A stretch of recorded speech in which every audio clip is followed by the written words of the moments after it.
When the coffee went down smooth, Wolfe knew something was wrong. Welcome to Mystery Parlor. I am your host Axen. Let's connect, drop a comment and tell me where you're listening from today. Reading your messages always brings me joy. Let's begin. If there's one thing you can count on at the old brownstone on West 35th, it's that the coffee will be black, rich and bitter enough to make a grown man confess his sins. That's Fritz's doing. Wolfe says the world is divided into men who take sugar in their coffee, and men who think, and he'd rather starve than sip a sweetened cup. So when a guest walked into Wolfe's office one grey October morning, and with a straight face, asked if he could have his coffee not too bitter, I braced for impact. "You have entered a house," Wolfe said, "not a diner." The man's name was Elmer Rodman, mid-30s, lean, balding prematurely. The kind of guy who looked like he either sold insurance or audited it. He wore a grey suit with a faint chalk stripe and a tie that said he had no sense of humor. He looked nervous. His fingers fluttered at the top button of his collar, like moths circling a street lamp.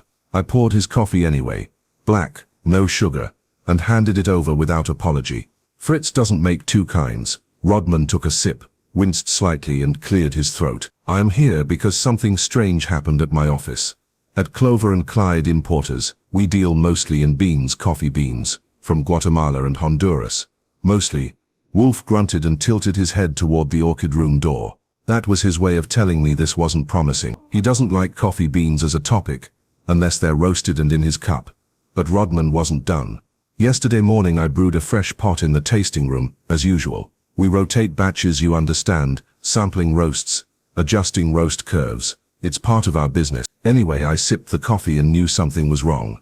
"What was wrong?" Wolfe asked. "It wasn't bitter." He said it like he'd found a toad in his glove compartment. "That's it?" I asked. "That's your emergency." "No," Rodman said quickly. "That was just the first sign. You see, the beans were marked lot in 114B, a batch we received 2 weeks ago from Hewitt and Ango. I roasted them myself. The cup was smooth. Too smooth. It tasted like Brazilian Santos. Someone switched the beans."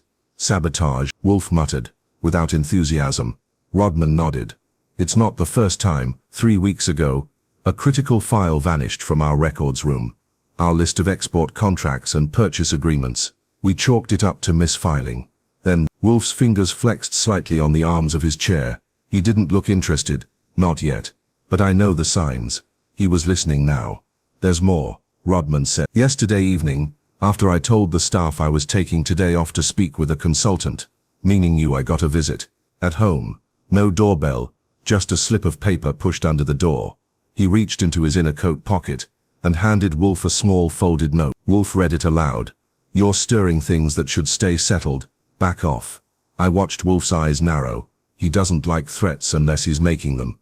"That is why I came," Rodman said, lowering his voice. "Clover and Clyde is preparing to finalize a major acquisition, an exclusive sourcing deal with a Central American cooperative. Millions of dollars, ethically sourced, direct to roaster. This sort of tampering could ruin it. I need someone discreet, someone clever." Wolfe closed his eyes for a long moment. Then he said, "Mr. Rodman, your problem so far is one of taste. Culinary subtlety at best. That does not require my intellect." Rodman didn't flinch. He simply placed a check on the desk between them. I leaned over and saw more zeros than I expected. "For a guy in a chalk-striped suit." Wolfe sighed. "You've paid for an opinion.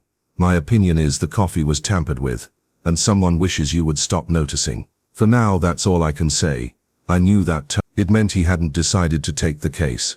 Not officially, but he was circling it like a hawk, eyeing a chipmunk. After Rodman left, Wolfe didn't say a word. He sat motionless while Fritz served lunch, veal scallopini with capers, and a delicate risotto that smelled like lemon and arrogant. Finally, as I reached for a second helping, he spoke. "Archie, you will go to Clover and Clyde tomorrow. Observe their operations. Take notes. Taste the coffee. Me, taste it. Yes, if the sabotage is real, it will leave a trail. If it's imagined, so much the better. Either way, I want facts, names, tensions, trouble." "Got it," I said. "You want a whiff of the office politics?" "No, I want the stink of it." I pocketed a fresh notebook, topped off my cup, and resolved to ask Fritz later if we had any Brazilian beans lying around, just in case I needed a reference point or an alibi. The next morning, I found myself in Midtown East, standing in front of a building with all the charm of a tax form, glass, steel, and not a hint of coffee aroma to be found from the sidewalk. Clover and Clyde occupied the 6th floor, and the elevator had that faint metallic perfume that said it hadn't been cleaned since the Roosevelt administration. I stepped out into a minimalist lobby, where a sleek sign bore the company's name in sans serif letters. Very modern, very anonymous. A receptionist with blonde hair, square glasses, and the alert gaze of someone who had once managed a crisis involving both coffee and litigation, greeted me with a nod. "Mr. Goodwin, Mr. Rodman said you'd be coming. Word travels fast," I said, flashing my best professional grin. "He didn't mention whether this place had any coffee that's safe to drink." She almost smiled. "Depends who you ask. He's waiting for you in the tasting room." She buzzed me through, and I followed a short corridor that opened into a space more laboratory than cafe. White counters, shining silver cupping bowls, and rows of grinders and scales lined the walls like props from a gourmet mad scientist's playroom. In the middle of it stood Elmer Rodman, wearing the same suit from yesterday, and the expression of a man who slept with one eye open. "Good morning," he said, rubbing his hands together. "I thought you'd want to see everything before staff arrives.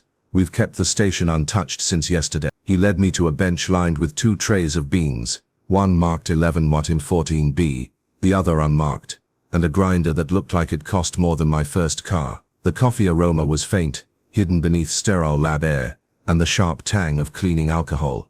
I pointed to the unmarked tray. "You said these are the mystery beans?" He nodded. They were inside the container labeled 140. He retrieved a slim binder from a side shelf and flipped it open. I scanned the roast profiles, times, temperatures, oil sheen, moisture loss, grind setting. This was no amateur operation. Rodman had a mind like a ledger. Wolfe would like that. "Who else has access to this room?" I asked. 6 people. Myself, our head roaster, Diana Cordero, our QA chief, Matt Phelan, and 3 assistants, Kyle, Zoe, and Brandon. The room stays locked outside of business hours. Only Diana and I have keys. I made a note. "And when did you last check the beans?" "Before yesterday." 2 days prior. Everything was normal. "Was the room locked overnight?" "Supposedly, but anyone with a key or the alarm code could have gotten in." I bent over the grinder and gave the dial a spin. It was set coarser than usual. "Did you change this?" "No." "That's another thing. Someone fiddled with the grind size too. It threw off the extraction." I straightened. "All right. Let's talk to your suspects." Rodman winced. "They're not suspects.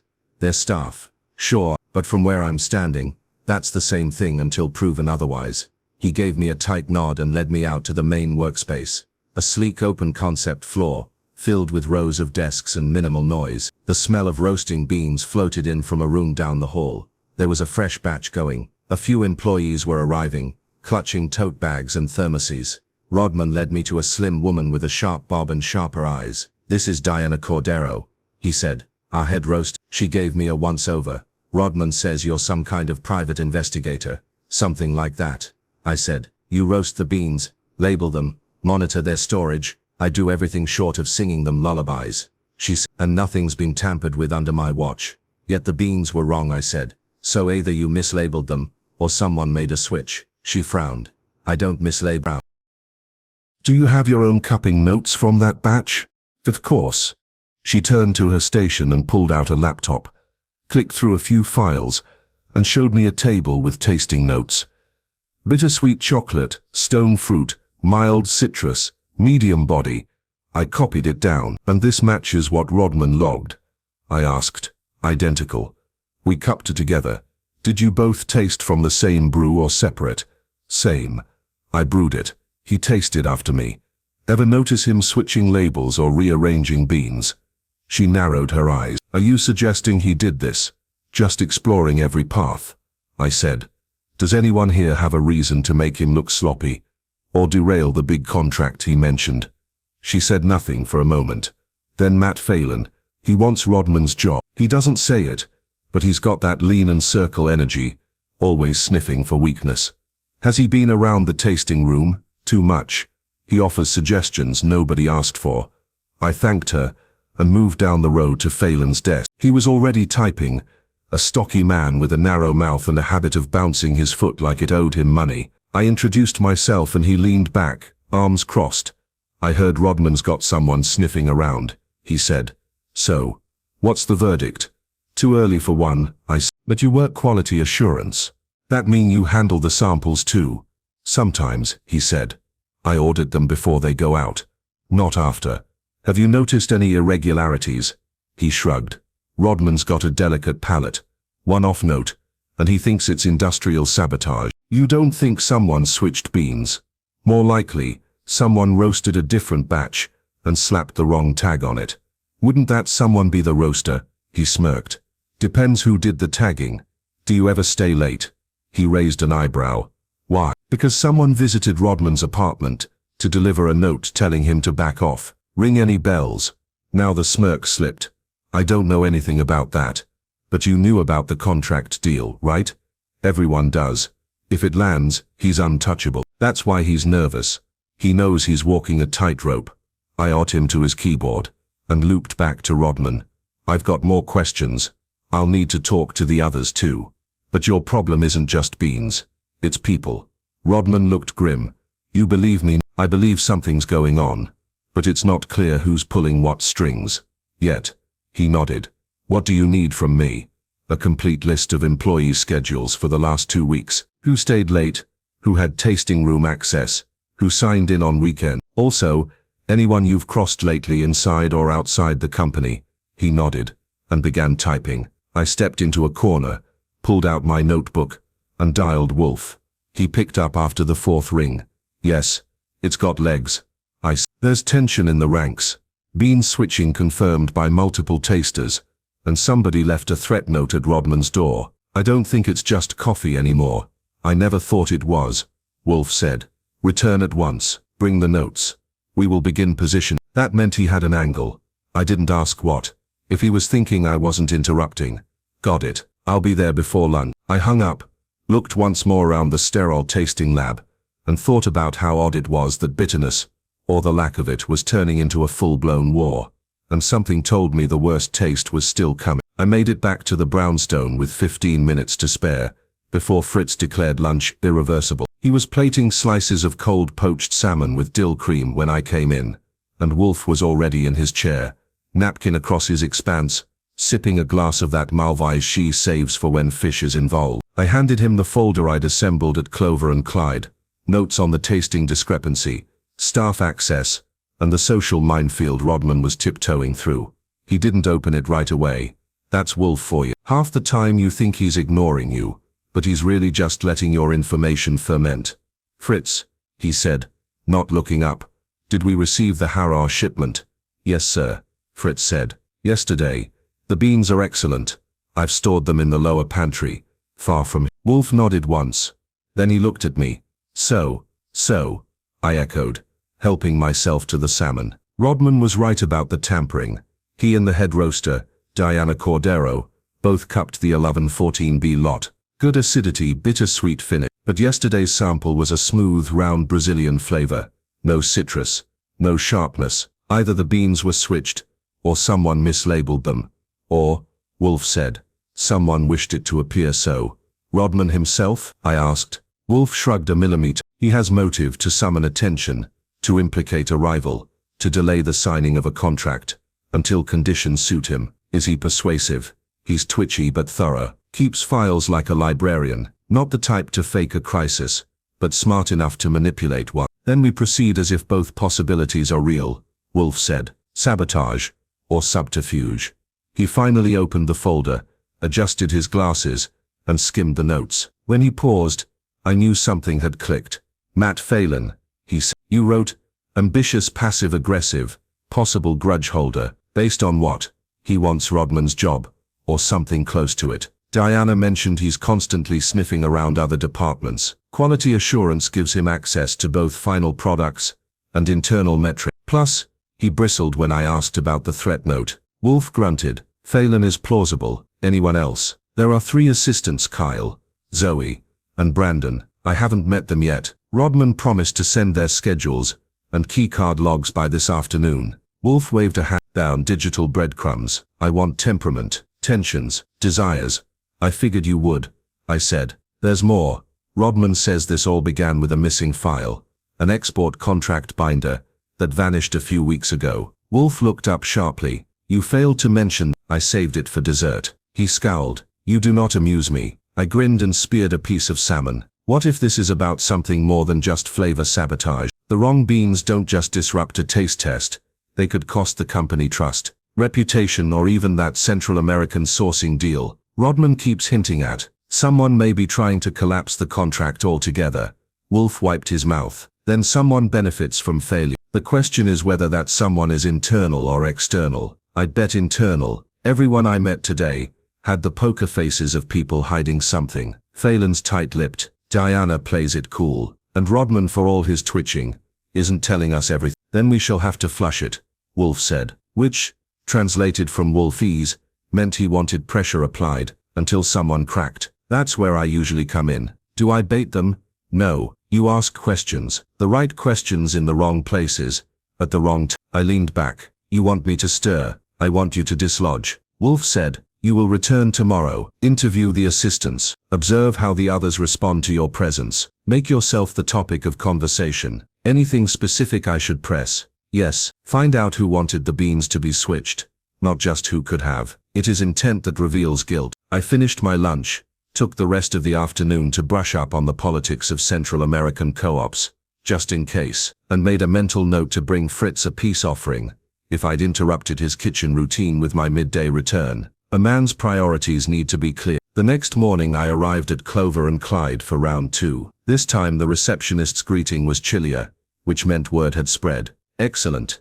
I started with Zoe Lambert, one of the assistants. Early 20s, practical haircut, clothes that suggested she biked to work and didn't care who knew it. She sat in a back cubicle with her earbuds in, until I tapped her shoulder. You, Zoe? Yeah. You're the detective? Close enough. Got a few questions about the tasting room. She rolled her eyes.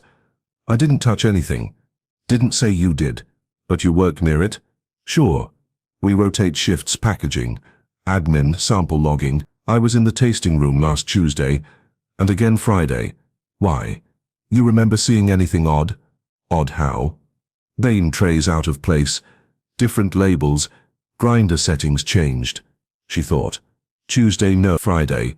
The grinder was set to coarse. But I figured Diana had changed it.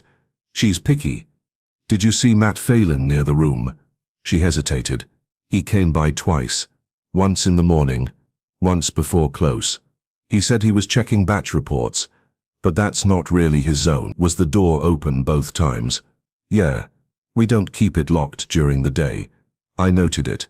Ever see Rodman lose his cool? She smiled faintly. Every other Thursday. How about recently? Yeah. He was really worked up on Monday. Something about a duplicate invoice. He stormed into Diana's office, and she made him leave after 5 minutes. I thanked her, and moved on to Kyle Travers, another assistant, ex-barista with tattoos of espresso machines, up both forearms. Friendly enough, but guarded. No clue about beans getting swapped, he said, but the security alarm reset twice in the last 2 weeks. First time on a Saturday, then last Wednesday. Who's in charge of logging the resets? Technically HR, but Diana reviews them. Interesting. And Brandon? Where is he? Called in sick. He's hardly ever here. I finished my circuit and made a detour to Diana Cordero's office. She was sipping a tiny Dimitas, and didn't look surprised to see me. Your presence is stirring things, she said. People are whispering. I was told to cause a breeze, I said. You review the alarm logs? Yes. Why? They reset twice days when no one's supposed to be here. She frowned. That's true, but our system doesn't show who tripped it, just timestamps. You think someone's sneaking in? She shrugged. Could be. We had a cleaning contractor change 2 months ago. Sometimes they miss a step and reset everything. Convenient. She gave me a cool look. What's your angle? I'm not entirely sure yet, but I think the key to all this isn't in the bean. It's in the binders. Her eyes didn't flicker, but I saw her fingers tighten on the Dimitas. You think this is about the missing contract file? I think that's what started the whole thing. The beans are a cover story, or a second shot. I never said you did. She set her cup down and leaned back. If someone's trying to make Elmer look paranoid, they're doing a good job. Unless he's not paranoid, I said. just smart enough to sense what's coming. I left her with that and caught a cab back to the brownstone, arriving just as the doorbell rang. Fritz answered and handed me the envelope before I could take off my coat. Inside was a single sheet of paper, typed, plain, "You were told to back off.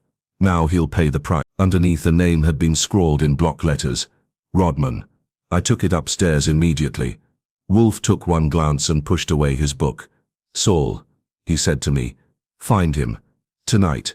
I didn't need to ask. When Wolfe calls Saul Panzer without blinking, the stakes just got raised. And if Rodman was the target now, then someone wasn't just playing games with coffee.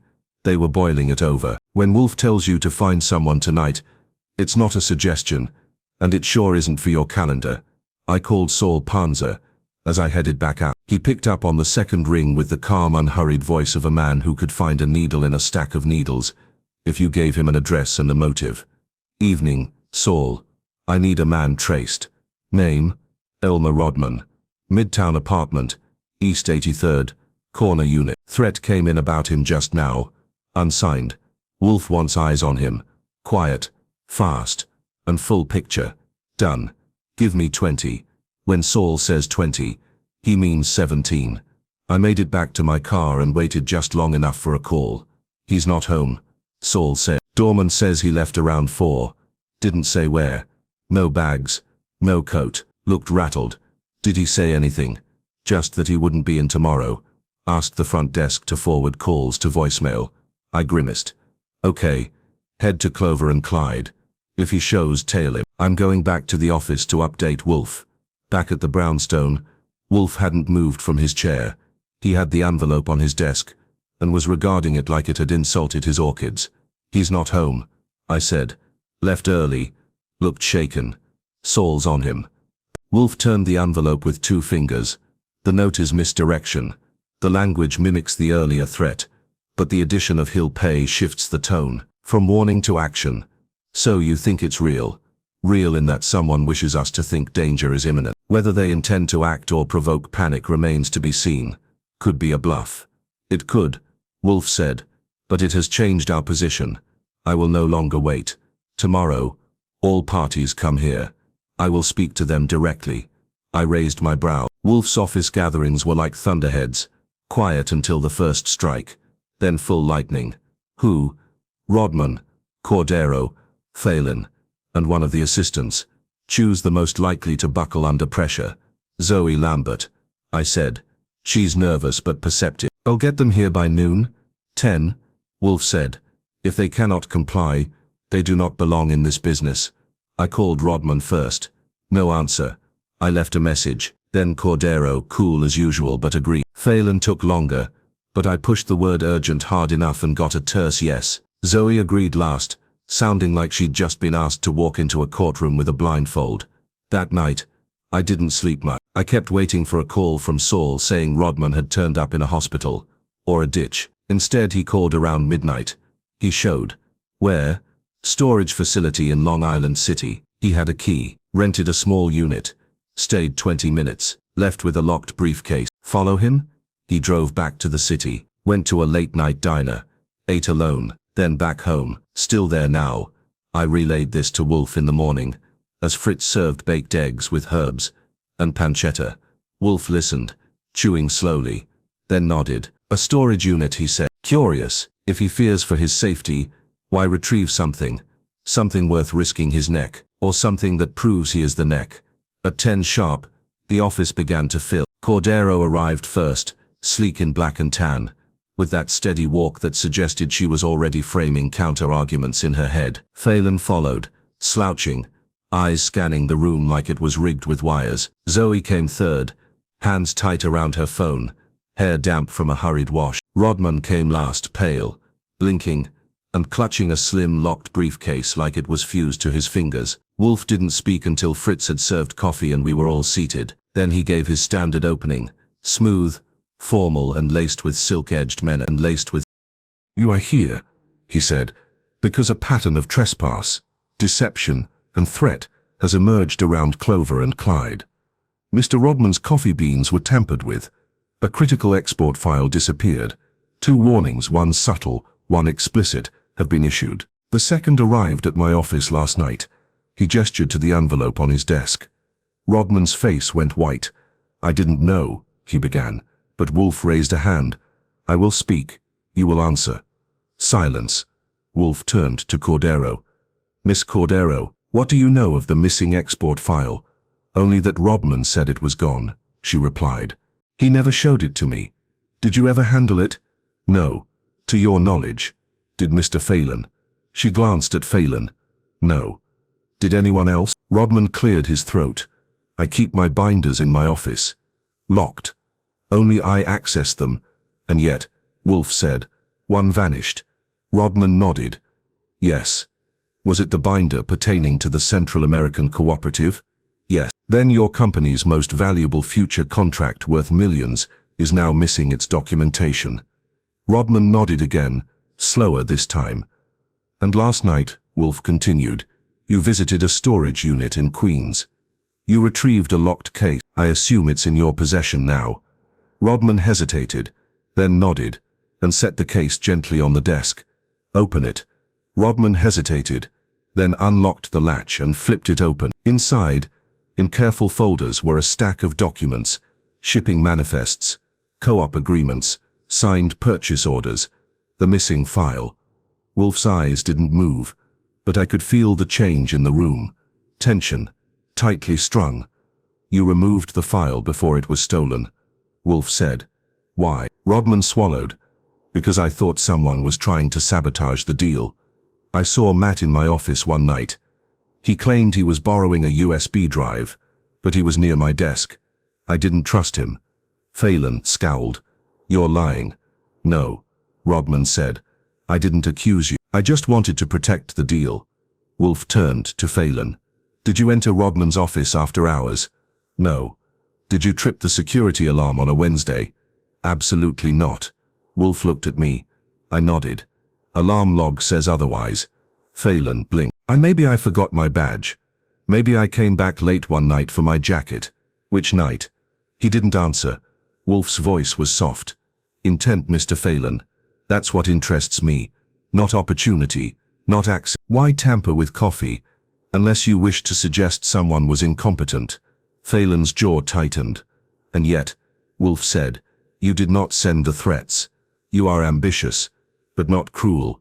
You wish Rodman gone, not harmed. I didn't touch the beans. Phelan. Wolfe didn't press further. He turned to Zoe. Miss Lambert, did you ever see someone enter the tasting room alone, after hours? Zoe blinked. Brandon. Once. Last week. I was leaving, and I saw him through the glass. He didn't see me. He was holding something, maybe a scoop or a grinder piece. Did you report this? No. Why not? She hesitated. He's harmless. I thought he was just grabbing a tool. He's been acting weird lately, but I didn't think it was connected. Wolfe nodded once. Then it is time we meet Brandon. I stood. I'll get him. No. Wolfe said. You will bring him here. Now. I looked at the clock. He's been dodging the office. Then do not allow him to dodge us. I want him seated here by 4. And that was Wolfe's version of sounding the war drums. As I left the room, Wolfe leaned back in his chair and steepled his fingers. Ladies and gentlemen, he said, this matter is boiling, and I intend to watch it percolate to the surface. It took 2 calls, one assistant's home address, and a bribe in the form of a half-decent espresso from a corner cafe in Astoria, to track down Brandon White. He was exactly where Zoe's intel said he'd be, crammed into a shared basement apartment with a bike hanging from the wall and laundry piled like it had unionized. He opened the door in socks, blinking at me like the light was part of a sting. You're from the company. No, I replied. I'm from the man who's been hired to unravel the mess you're knee-deep in. That got his attention. I told him we needed him at the brownstone, that he wasn't under arrest, and that Nero Wolfe didn't like to wait. I left out the part about Wolfe probably already having him mentally dissected like a chess piece being removed from the board. Brandon looked spooked, but he didn't bolt. He agreed to come, said he needed 10 minutes to change. It took him 20. We drove in silence, and the closer we got to the west side, the quieter he got. When we stepped into the office, the others were still seated. Wolfe hadn't moved. He didn't look up when Brandon entered. which meant he'd heard us approach. He just chose to make the silence heavier. I closed the door. Wolfe gestured at the empty chair across from his desk. "Mr. Weiss," he said, "you are here to clarify." Brandon sat stiffly. "Clarify what? Let us begin with a more accurate question." Wolfe, "Why did you enter the tasting room after hours last Thursday?" Brandon blinked. "I didn't." Wolfe's brow twitched. "You were seen." Brandon looked at Zoe. She avoided his eyes. I wasn't doing anything wrong," he muttered. "Then you won't mind explaining." Brandon looked at the others, as if one of them might sprout a defense attorney's badge. None did. "I went back because I left my phone," he said. "It had my schedule on it." "What time?" 8:30. "Do you always retrieve lost items under cover of darkness?" Wolfe asked. "Or was it that you didn't want to be seen tampering with equipment?" "I didn't tamper. You were observed," Wolfe said sharply, handling a scoop and hovering over the grinder. "You remained in the room for nearly 10 minutes. What were you doing?" Brandon wilted. I checked the beans." "What for?" I thought someone had switched them. I heard Diana and Matt arguing 2 days before. Something about roast profiles being too perfect, like they didn't match expectations. I got curious. I didn't tell anyone because I didn't want to look like I was snooping." Wolfe turned to Diana. "Did you and Mr. Phelan argue?" She pursed her lips. "I objected to one of his batch reports. It showed a cupping score higher than what I logged. I didn't accuse him directly, but I raised it. Was Rodman aware?" She shook her head. "Not that I know of." Wolfe let the silence build, then turned back to Brandon. "You did not write the threat notes." Brandon shook his head vigorously. "No. I would never." "No." Wolfe sighed. "Yet, you have been absent from work repeatedly. You failed to notify your supervisor. You ignored email inquiries." Brandon shifted. "Because I was afraid." "Of what?" "Of being blamed," he said quietly. "I heard the rumors. Someone tampering with the beans. Missing files. Then Rodman started acting like he was being hunted. I didn't want to be in the blast radius." Wolfe looked at me. "Archie." I knew the tone. I retrieved the 2 threat notes. One delivered to Rodman, one to Wolfe. I handed them to Wolfe, who held them like a judge holding an exhibit in court. "These notes," he said, "are typed, but the envelopes are hand-addressed. The handwriting is deliberate, blocky and slanted. Mr. Goodwin, show Mr. Weiss the envelope." I held it out. Brandon stared at it, then flinched. "What?" I asked. I've seen that writing." Wolfe leaned forward. "Where?" Brandon hesitated. "On the shared clipboard we use for scheduling breaks. The last few weeks, someone's been writing shift approved, in block letters next to names, always slanted like that. Who signs off? Usually Matt. But he initials. These notes weren't initialed." Wolfe looked at Phelan. "Do you write in block letters?" "No." "Have you signed anything recently with that style?" "No." Wolfe didn't press. He turned to Diana. "You maintain an archive of sample roast profiles?" "Yes." "Physical or digital?" "Both. I keep a printed logbook in my cabinet." "Mr. Goodwin," Wolfe said. "Retrieve it." I stood, walked to the cabinet at Wolfe's instruction, and pulled out the logbook. Thick, clean, and too neat for a place supposedly swirling with sabotage. Wolfe gestured. "Open to the week of the alleged bean tampering." I flipped. Everything looked orderly, until I reached the Friday entry. Lot 1114B. I paused. Something felt off. The handwriting here was different. Still clean, but more careful, like someone was trying to match a style, not write naturally. "Looks forged," I said. Wolfe nodded. "Cordero, did you make this entry?" Diana stepped forward. "No, I hadn't had the chance yet. I planned to fill that week's logs Monday. So someone entered it for you." She nodded slowly. "Apparently." Rodman stood. So someone not only tampered with the beans, but tried to fabricate a log entry to support the false flavor profile. "That," Wolfe said calmly, "is the first accurate summation of events spoken aloud this morning." He stood, slowly, heavily, and placed both hands on his desk. "This is not about coffee. Not truly. It is about credibility. A rival within the company sought to delegitimize you, Mr. Rodman. They tampered with the beans to shake your standing. They planted logs to support the deception. They removed the export file to prevent the contract from proceeding. And when you failed to react as they hoped, when you did not flail or accuse, they escalated. They threatened you, then threatened me. Rodman looked stunned. But who? Wolfe looked to Zoe. You knew something, he said. Why wait? She swallowed. Because I thought I knew who was behind it, but I didn't want to say without proof. And now, she glanced at Phelan. I saw Matt in the hallway Friday. He was coming from Diana's office. She was at lunch. He looked startled when he saw me. Phelan shook his head. Coincidence? Wolfe didn't blink. No, not coincidence. Mr. Phelan altered the logs. He copied handwriting. He planted beans. He overrode the alarm to gain after-hours access. And the final move, he typed threats, including one to me, hoping to destabilize Rodman enough to force a resignation or investigation. I didn't, Phelan said, standing now, voice rising. You have no proof, no fingerprints, no confession, no need. Wolfe said, you'll confess, perhaps not today, perhaps not to me, but your behavior already convicts you. You sought elevation through destruction. You failed. Phelan turned to Rodman. You're weak, paranoid. You couldn't even keep a binder safe. Rodman surprised us all by stepping forward. And you'll be explaining this to the board. With Wolfe's report. Wolfe raised a hand. Mr. Goodwin, please contact Saul Panzer. He will deliver a transcript of today's discussion to Clover and Clyde's legal counsel. I nodded. Already dialing. Wolfe turned to Diana. Ensure your security protocols are reviewed, and make your logs less forgery-friendly. To Zoe, be cautious, but not timid. To Brandon, return to work.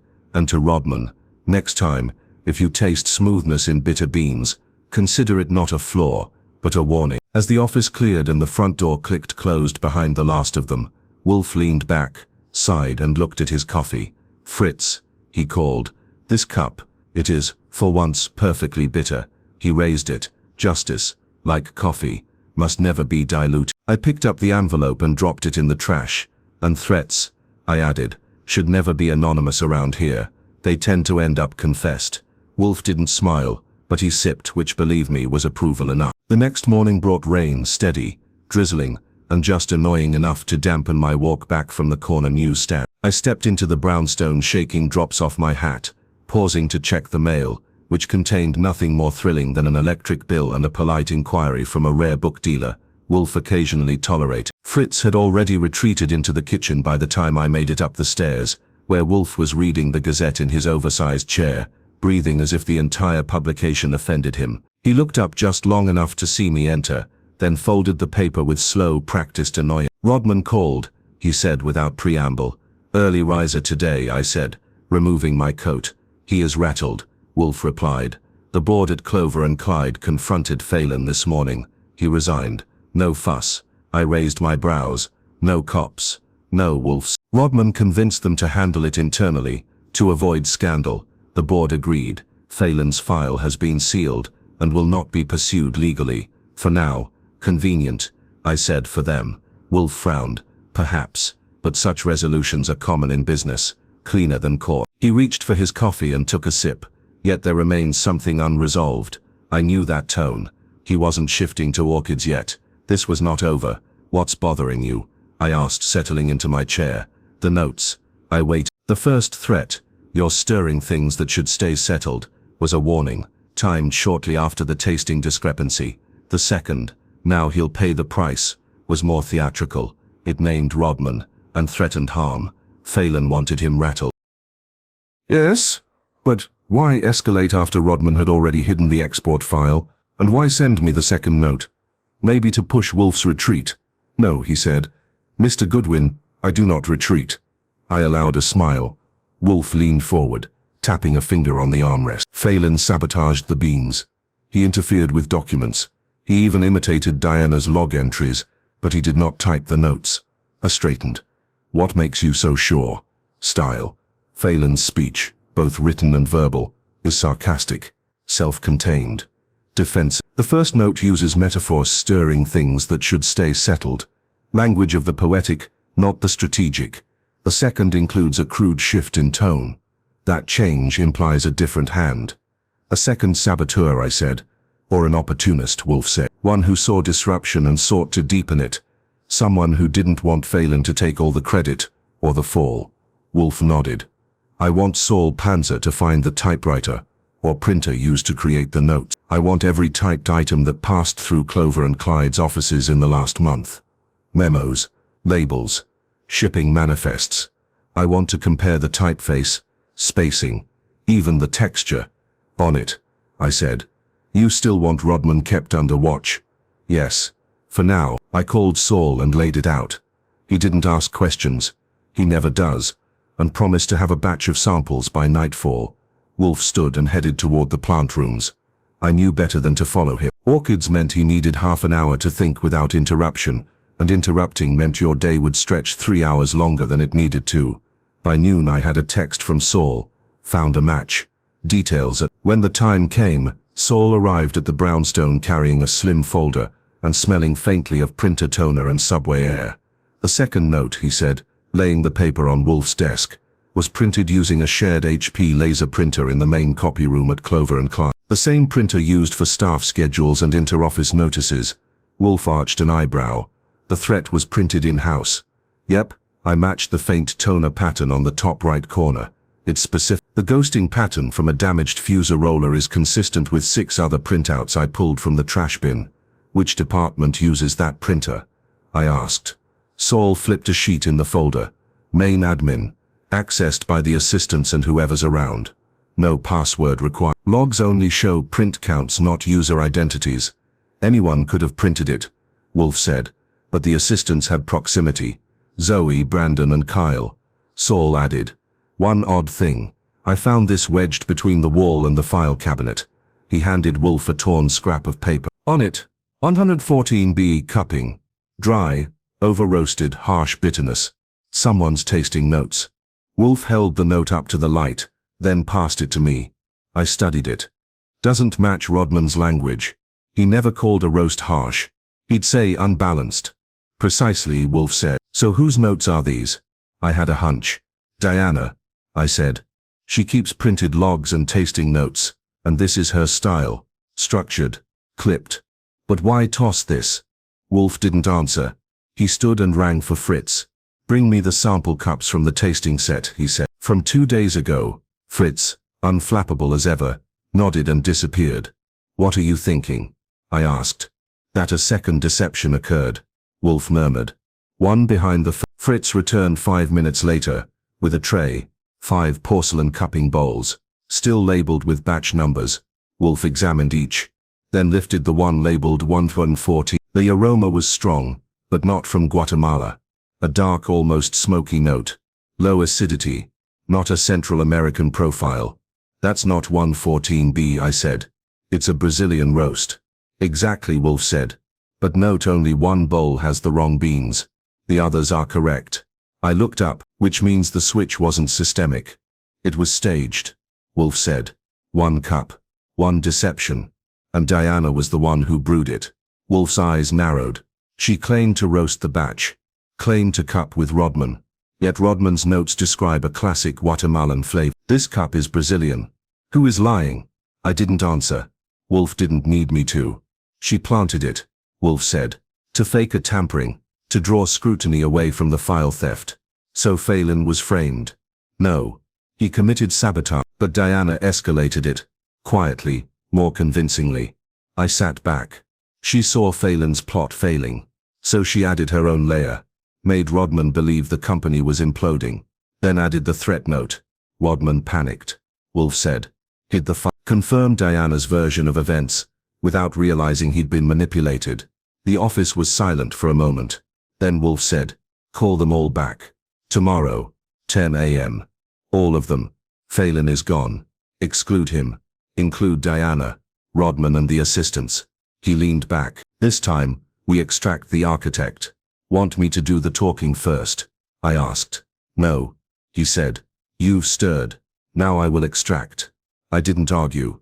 You don't when he gets that look like he's mentally reconstructing a chessboard, where every move ends in checkmate. As I picked up the phone to begin the round of calls, Wolfe closed his eyes and said softly, false flavor, false fear, false fare, false fakes. But always, eventually, true gifts. They came back one by one, this time not with the casual suspicion of earlier visits, but with something tighter in their eyes. Diana arrived in tailored grey and guarded poise, clutching her leather folder like it was a courtroom exhibit. Rodman looked worn, his suit a little more wrinkled, his tie a shade too loose. Zoe Lambert was last, cheeks pale, eyes sharp and scanning. Wolfe didn't greet them. He simply lifted a hand and motioned toward the chairs facing his desk. They took their seats like passengers on a lifeboat, and I closed the door behind them with a soft click that in that quiet room sounded like the sealing of fate. I will speak briefly, Wolfe said. There is little need for prologue. We now know that two separate individuals undertook dishonest actions at Clover and Clyde. That got their attention. Wolfe didn't pause. One of those individuals was Matthew Phelan. He tampered with the coffee beans. He falsified roast data. He wished to undermine Miss Rodman and stall the cooperative contract. For ambition, not malice. Rodman shifted, as if hearing the accusation again made it more real. Diana didn't blink.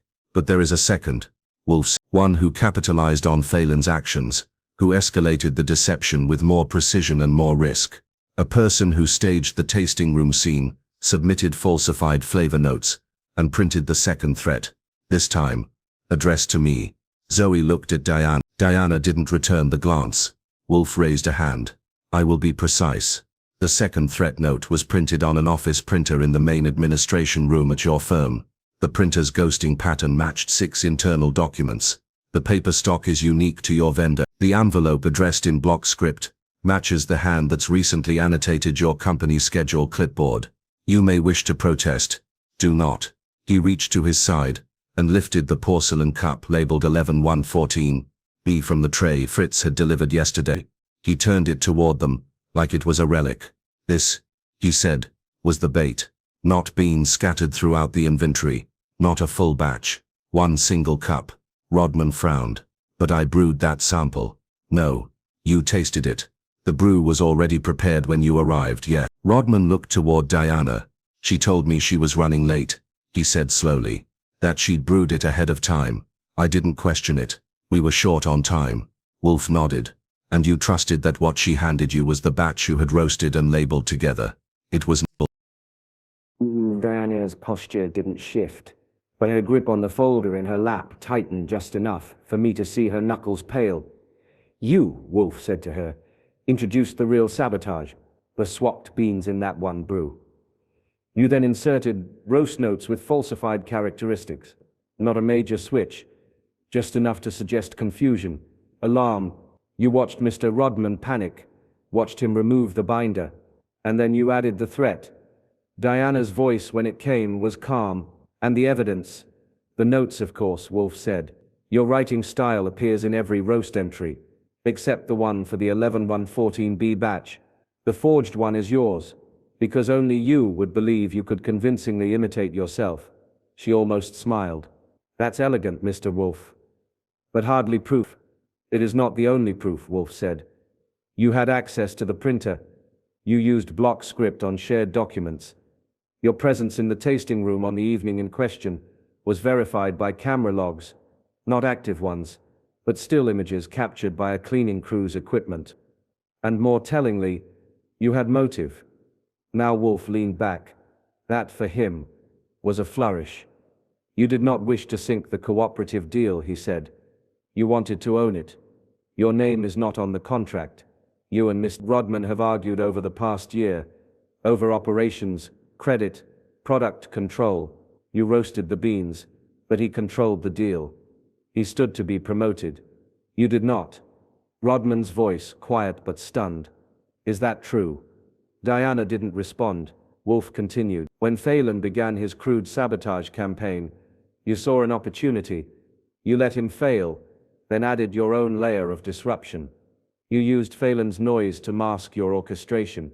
When Rodman hid the binder, you thought the board would doubt his competence. You thought he would stumble, and that you would be elevated as the calm, capable alternative. Diana looked at Wolfe then, and for the first time since she entered, her tone shifted. You assume a great deal. I deduce, Wolfe said. You escalated the deception by involving me. The threat was unnecessary. You hoped to frighten Rodman into resigning, or at the very least, retreating. And by targeting me, you added gravity. You assumed I would withdraw. You did not understand me. Diana turned to Rodman. You sidelined me from the cooperative negotiations. You told the board I was best left to the roast room. You think that's forgotten? Rodman's face flushed. So you framed me for losing the file. Threatened me. You could have said something. You wouldn't have listened. Because this is business, he said. You made it sabotage. Zoe's voice broke in, shaky. You used the whole company as a stage. Diana didn't deny it. She looked at Wolfe. And what do you plan to do with this? Wolfe looked toward me. I opened the drawer and pulled out a sealed envelope typed, addressed to the Clover and Clyde board of directors. I'm not the police, Wolfe said. And you have not committed a crime that mandates their involvement. But your actions, deception, workplace sabotage, and falsified business records, represent a moral breach. This letter outlines your actions. It recommends immediate administrative leave. Rodman stood. You'll be escorted from the premises. Today. Diana rose too. Slower. You're lucky I stopped where I did. No, Wolfe said coldly. You're lucky you chose to stop. She didn't respond. I walked her to the door. She didn't look back. When I returned, Wolfe was studying the now cold coffee in his cup. Rodman was still standing, shaken. I don't know how to thank you. You paid for the truth, Wolfe said. You have it. Rodman nodded, then left without another word. Zoe followed quietly behind. We sat in silence for a while after that. Fritz arrived to collect the tray. Wolfe handed it to him without looking. Then Wolfe said, Do you know why the coffee was bitter again, Archie? I shrugged. Because the deception had been removed. He grunted. Because it was honest. Even bitterness, when authentic, has its virtue.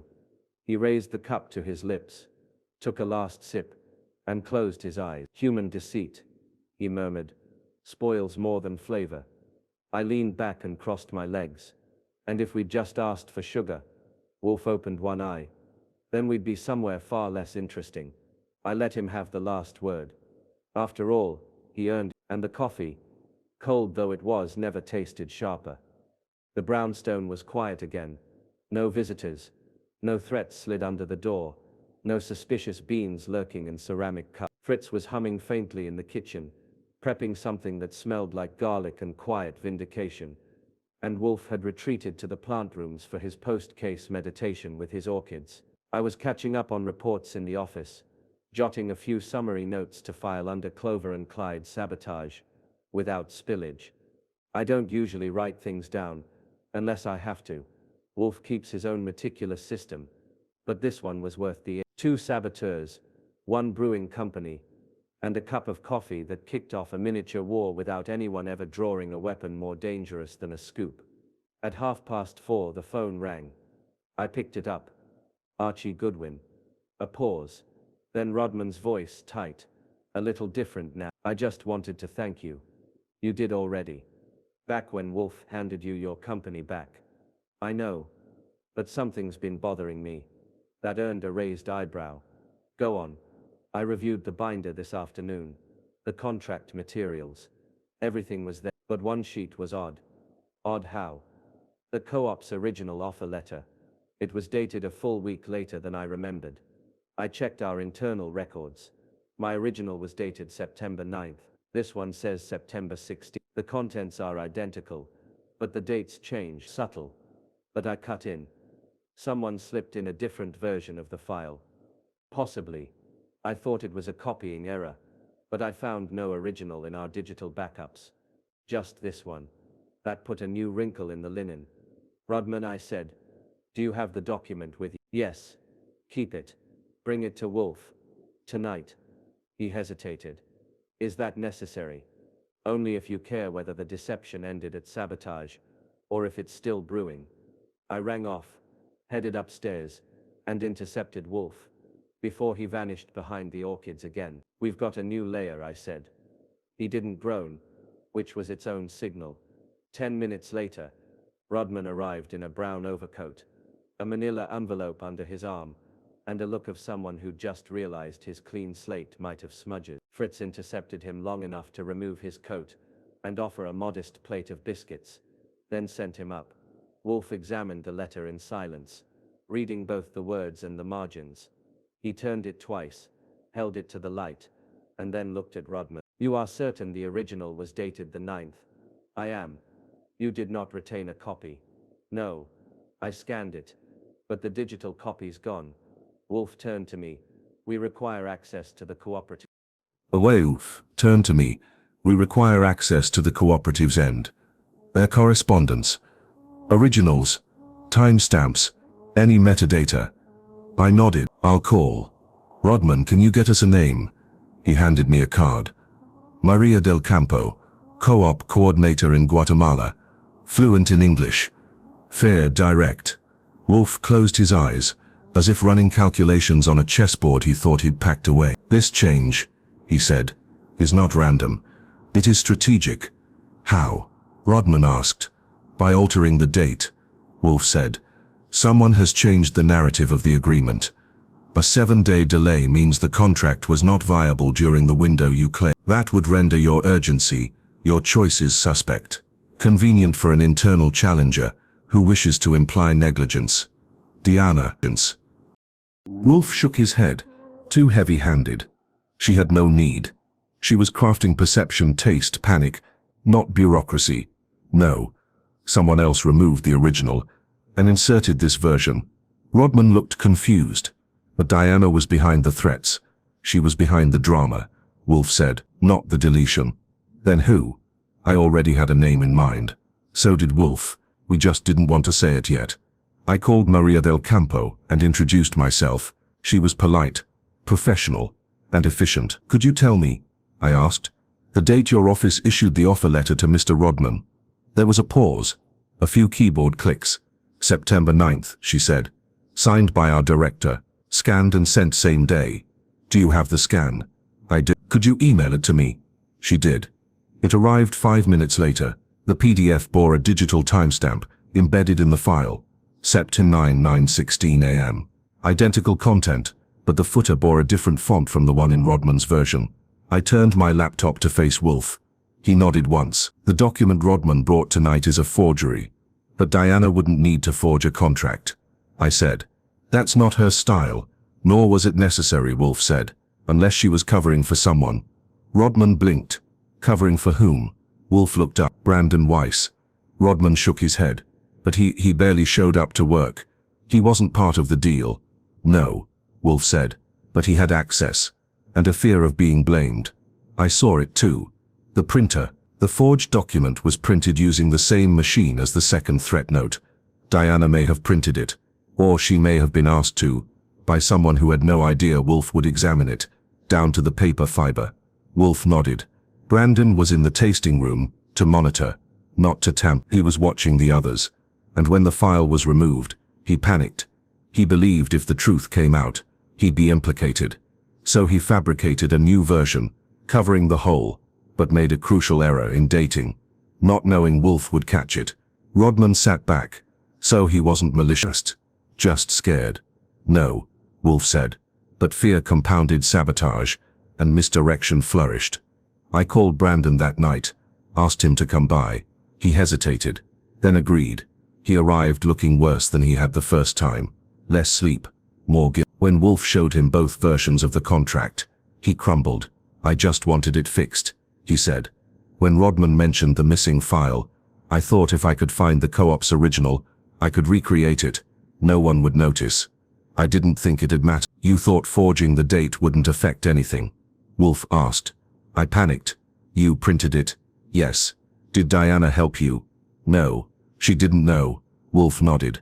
"Then you are guilty of forgery, but not malice." "I'll resign," Brandon said, eyes down.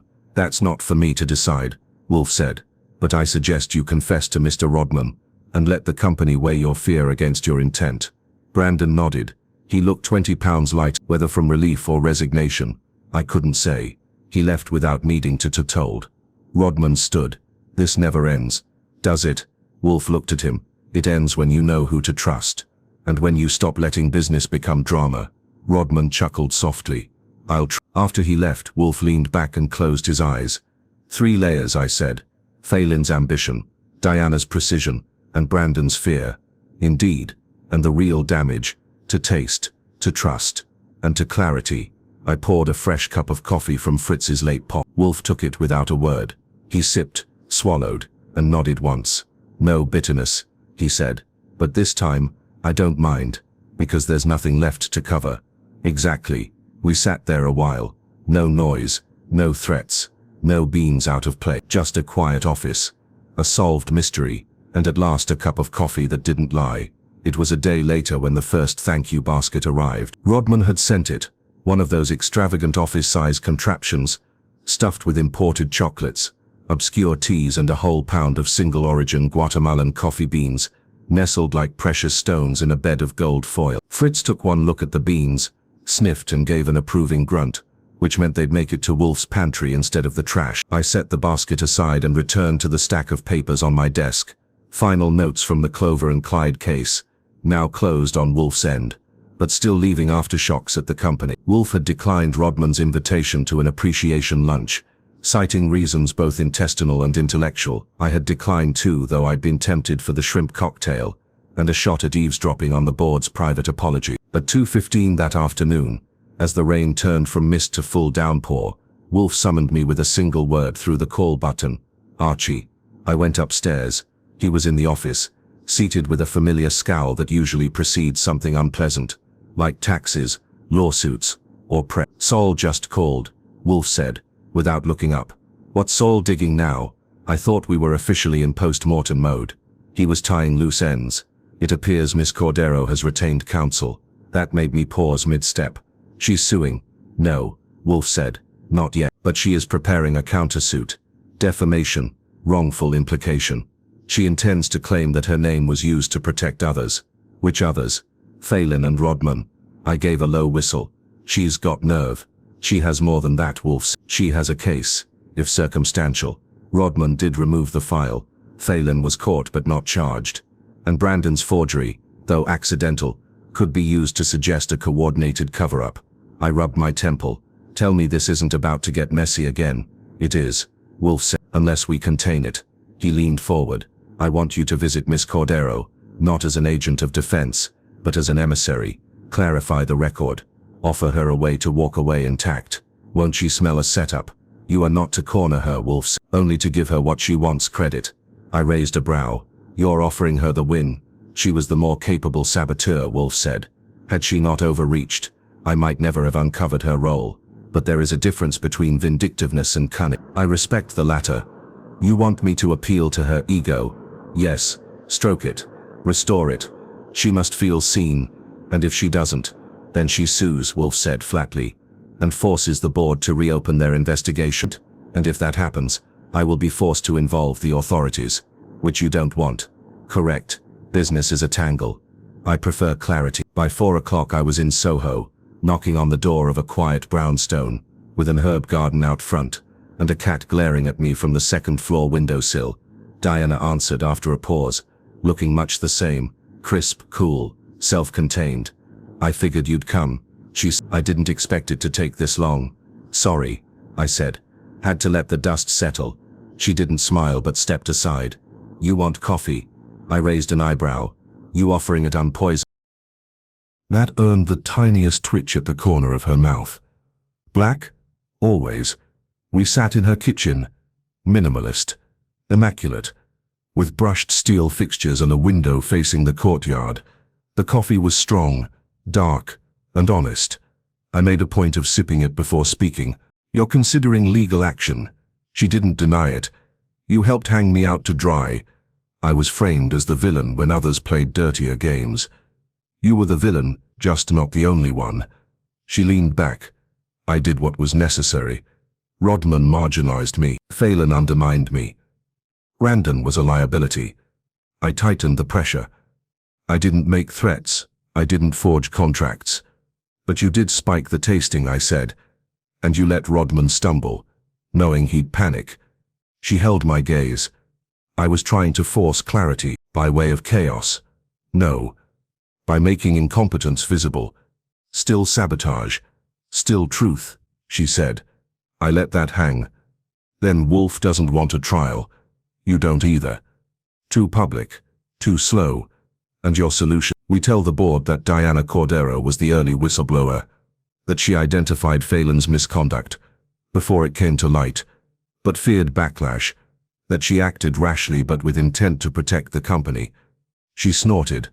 You'll never get Rodman to agree. He already has, I said. He wants this over. Quietly. She blinked.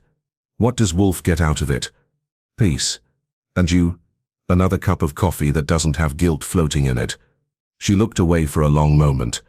Then, I'll need a written statement. You'll have one tomorrow. I stood. She didn't offer her hand, but her tone softened just enough to tell me she'd bought it. I don't need to be a martyr, she said. Just not the scapegoat.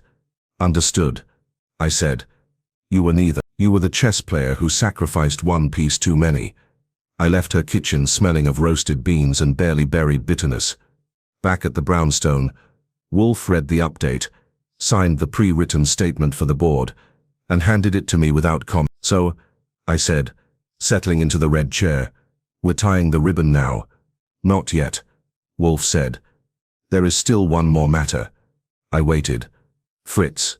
The door opened, and Fritz entered, carrying a silver tray. On it, 2 cups of coffee. He handed me one and gave Wolfe the other. We drank in silence for a moment. Wolfe's was black and hot. Mine had a single cube of sugar, Fritz's idea of a joke. This, Wolfe said, lowering the cup, is coffee as it should be. Not tampered with, not manipulated, made with skill and served without pretense. I nodded. Just coffee. Wolfe looked toward the window. The rain had stopped. And in that, he said, there is more honesty than in most business partnerships. I grinned. So we're done. Wolfe closed his eye. Almost, he said. Which, coming from him, meant, yes. But let's not ruin it by saying so. I leaned back, let the coffee warm my fingers, and listened to the quiet clink of Fritz clearing the tray. No more threats. No more tasting room trap. No more flavor profiles masking boardroom warfare. Just truth. And beans. And the knowledge that in this brownstone at least, nothing bitter survives without reason. Not out loud, mind you, he wouldn't hand me that kind of satisfaction. But he closed the file and didn't ask for updates, which in our little domestic hierarchy amounts to a parade and a confetti cannon. I took the hint and didn't. Fritz, seizing on the mood, served lunch with a celebratory flair duck à l'orange and pomme fondant. It would have made a French general surrender twice. Wolfe praised the crispness of the duck skin without smiling, then sighed into his wine like a man who'd just defeated Napoleon using only a thesaurus and a butter knife. After the plates were cleared and the silence restored to its usual thick velvet texture, Wolfe leaned back in his chair and closed his eyes. I've had enough of coffee for a fortnight, he said. We will serve tea at 4. I looked up from my notes, mildly stunned. You're voluntarily switching to tea, for one afternoon. It is not an ideological concession. Sure it isn't. He opened one eye. Do not bait me. Wouldn't dream of it, I said, and meant it. But as the quiet stretched, I found myself thinking about the whole thing again. Not just the sabotage or the forgery or the power plays, but the subtle damage it had all done. The way people had turned small grievances into long games, brewed grudges the way Fritz brewed espresso, slowly, precisely, and with a pinch too much heat. There's a kind of bitterness I'd learned that doesn't come from beans. It comes from ambition, left to curdle. Later that afternoon, after tea had been served, Darjeeling with lemon, Wolfe surprised me by asking me to review the full sequence of events aloud. That was his way of doing a post-mortem.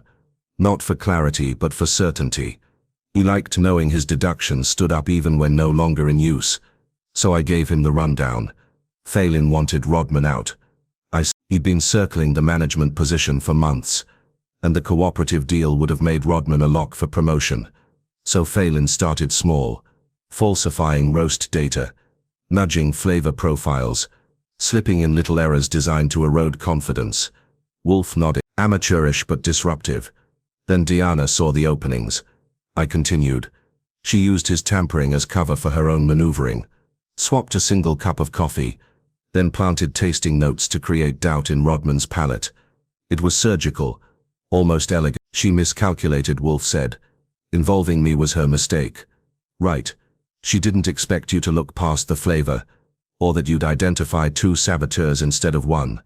Go on. Rodman, thinking himself hunted, removed the contract binder, his own little act of paranoia disguised as caution. That opened a third avenue. Brandon, the assistant, tried to fill the gap by forging a replacement document. His heart was in the right place. His date stamp was, Wolfe grunted. Intent rarely compensates for execution, which left us with 3 guilty parties.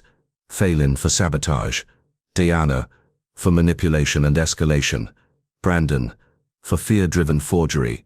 And yet, Wolfe said, none truly criminal, just corrosive. He nodded. The tragedy of modern enterprise. We let that sit. Then I asked what had been nibbling at the edge of my mind since Diana's last visit. You ever think, I said, that if Rodman had just invited her into the negotiations, shared a little credit, none of this would have happened? Wolfe opened both eyes now and gave me a look halfway between irritation and reluctant admiration. Do not moralize at me, Mr. Goodwin. I'm not. Just saying maybe a few compliments and a signed memo would have done more good than all our detective work. And perhaps, Wolfe said dryly, if men did not lie, I would need fewer orchids. Touché. He closed his eyes again, and I returned to my chair. But the question lingered, because the truth was, all the damage, the faked tastings, the missing files, the threat notes, had been the result of egos in motion. Rodman wanted credit. Phelan wanted a promotion.